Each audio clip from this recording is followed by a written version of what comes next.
Have you ever wondered the origins of the one true God? How did a local deity, surrounded by volcanic imagery and metallurgical symbolism, rise to be worshipped by billions? Discover the epic transformation of Yahweh and the extraordinary faith of Abram, who left everything behind to follow a divine promise. Imagine the fear and uncertainty of venturing into the unknown, guided only by faith. Abram's journey from Haran to Canaan is a gripping tale of resilience and divine promise, filled with challenges and revelations that shaped history. Join us on this thrilling journey where faith, conflict, and mystery converge to shape the destiny of a single deity. Dive into Abram's epic journey and the intertwining of faith and history. So Abram went, as the Lord had told him, and Lot went with him. Abram was 75 years old when he set out from Haran.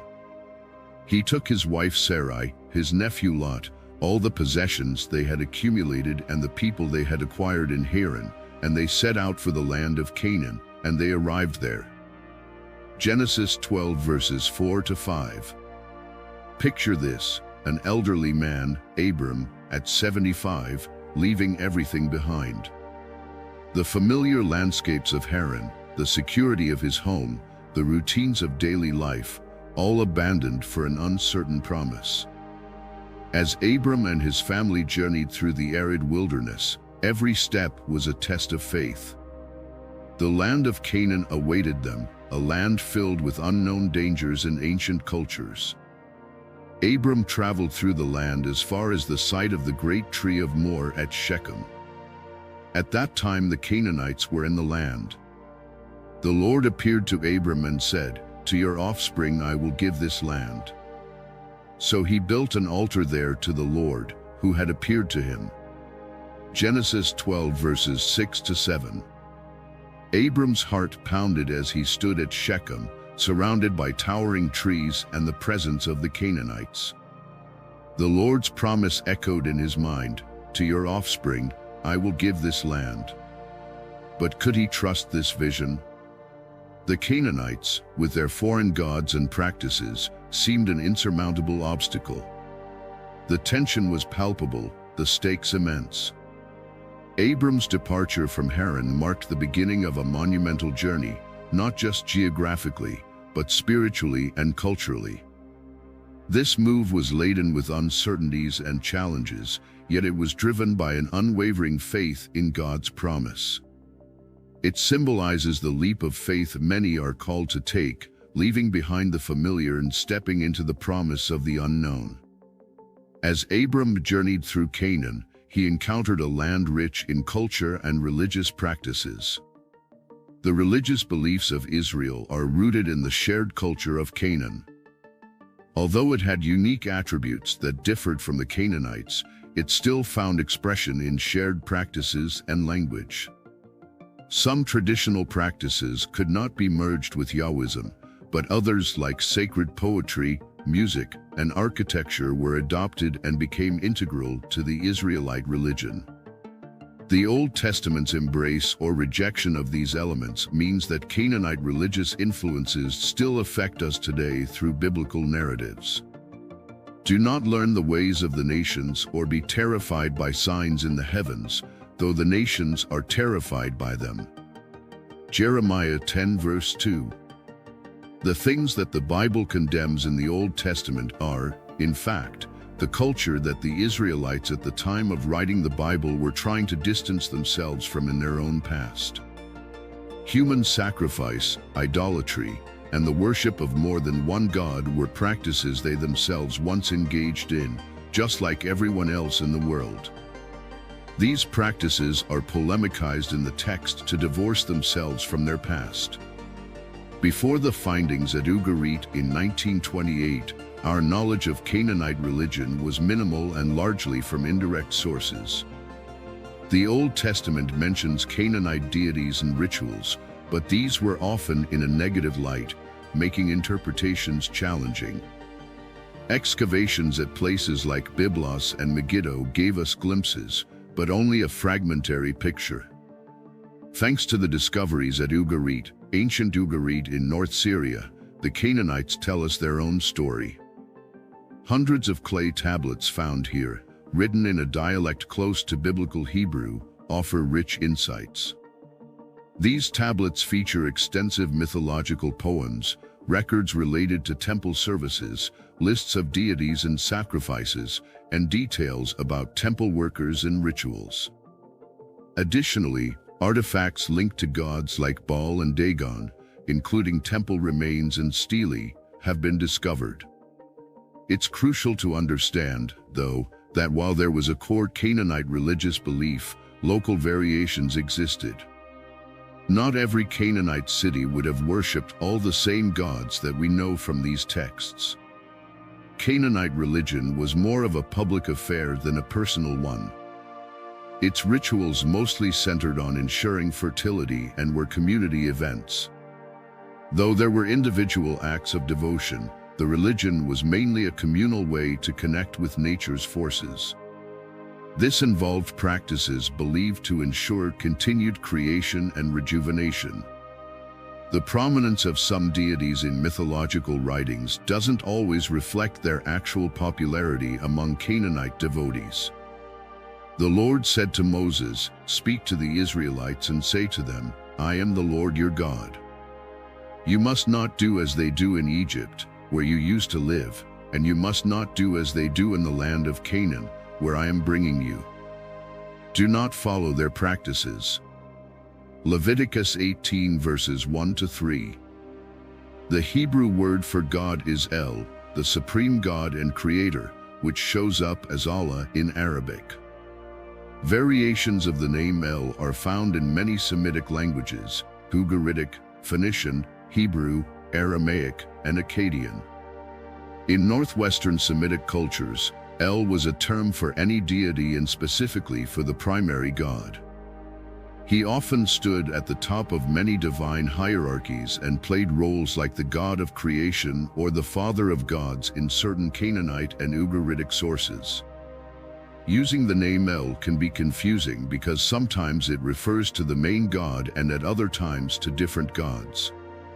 For instance, in Ugaritic texts, the phrase El Melech means El the king, while El Hadad refers to the god Hadad. In Ugaritic, the plural for gods aligns with the Hebrew term that sometimes means the singular god, Elohim. Some believe that various authors changed stories from polytheistic contexts into monotheistic ones, causing many inconsistencies in the text.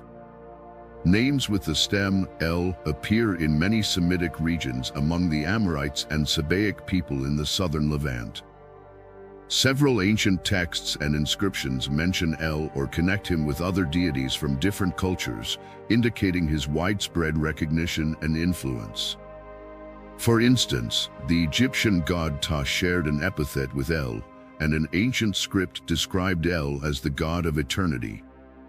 Yahweh's association with the Midianites might explain Israelites using volcanic imagery to depict the divine presence. Linking Yahweh to the Kenite prompts a re-evaluation, especially considering the Kenite metallurgical pursuits. The Kenites seem to have been skilled metal workers. Tubal-Cain, who forged all kinds of tools out of bronze and iron. Genesis 4 verse 22. Semitic cognates of Cain hint that metallurgical activities were integral to its meaning, hence Cain might originally have represented the pioneering figure in metallurgy. Historically, deities linked to metallurgy were also connected with volcanoes. For instance, Hephaestus was linked to Mount Etna in ancient Greece, and the term volcano originates from the Roman god of metallurgy, Vulcan. The connection between volcanoes and metal smelting is straightforward. Both release similar odors and plumes of smoke. In past times, smelting was the sole human activity involved in melting stones. The persistent use of volcanic imagery when describing Yahweh implies a deep-rooted metallurgical aspect to his earlier identity.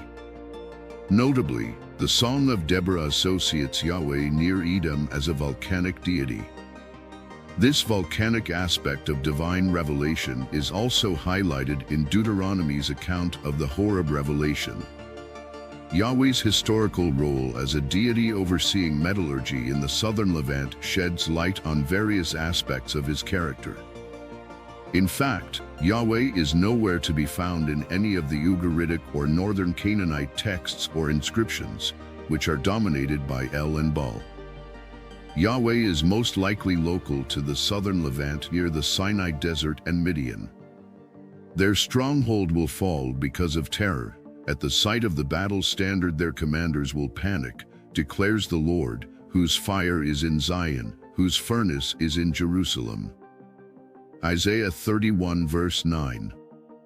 This could also help explain the biblical author's attempts to polemicize Baal as an evil opposition to Yahweh.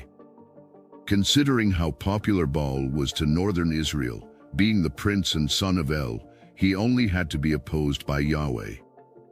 While many view this portrayal as merely symbolic, considering the other metallic attributes associated with Yahweh, it probably reveals a metallurgical facet to Yahweh's worship in Jerusalem. In this perspective, the numerous metal artifacts in the Jerusalem temple aren't just symbols of grandeur but also have deeper theological importance. For Canaanites in the broader Levantine region, El was the highest god, fathering notable gods like Baal and Yam. In Ugarit, El was married to the goddess Asherah, but no temple was dedicated solely to him. Numerous titles and attributes describe El, from being a creator and king to a wise elder. Some myths feature him prominently, such as a tale where he encounters two women by the sea and fathers the deities of dawn and dusk. In an Ugaritic story, El hosts a feast for the gods on Mount Lel, which may indicate he lived in a tent, explaining his lack of a dedicated temple. This text also suggests he might have resided near sources of saltwater and freshwater. The prominence of El in various myths and his titles indicate his overarching authority over the gods. However, El's human-like flaws and distant demeanor in some myths reflect a far-off supreme deity, influencing the Israelites to envision Yahweh with more compassionate traits. What happened? How did the polytheistic traditions of early Israelites transform into monotheism? The popular philosophy of any given time period dramatically affects the theology of that period. For example, the rise of Platonism and other philosophical schools in the 3rd century BCE influenced the development of monotheism in Judaism. Philosophers like Thales, Anaximander, and Heraclitus introduced concepts of a singular divine principle. Their ideas influenced subsequent thinkers, leading to the development of monotheistic beliefs. During the time of the Ptolemies in Alexandria, the creation of the Septuagint marked a significant shift towards monotheism, influenced by the philosophical trends of the era. Abram's journey from Haran to Canaan is more than a historical or religious account. It's a story of faith, resilience, and the interplay of cultures and beliefs.